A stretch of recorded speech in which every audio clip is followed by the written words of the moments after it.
Isa akong optometrist, ako si Dr. Norman Solidum. Isang naging problem ko dun sa previous work ko, bago ako lumipat dito sa Santos Optical, yung sa boss, sa amo. Sabihin natin malaki yung wall na nakaharang sa gitna naming dalawa. Parang hindi ka optometrist ang tingin nila sa'yo. Hindi ko na-experience dito yon. Dito sa Santos Optical, walang wall na nakaharang between Doc Bien Santos and me.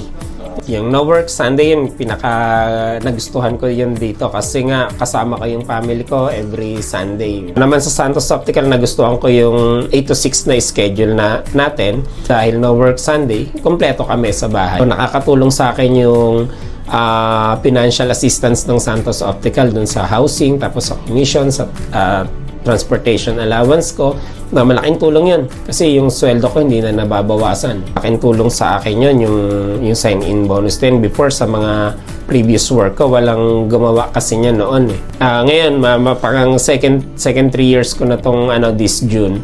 Magsa-signing contract muna ulit kami ni Doc Santos ngayon. 0% interest dun sa tuition fee. So, malaking tulong yan para sa akin. Hindi ako mamumroblema, hindi ako mag-iisip kung saan ko kukunin yung every tuition fee na ibabayad ko sa school.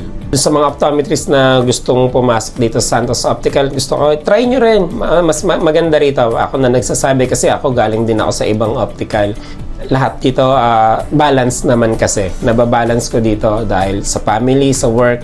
Kung may kakilala kang optometrist or optometrist ka at gusto mo ng work-life balance, every 3 years may sign-in bonus, may HMO at mas valued ka.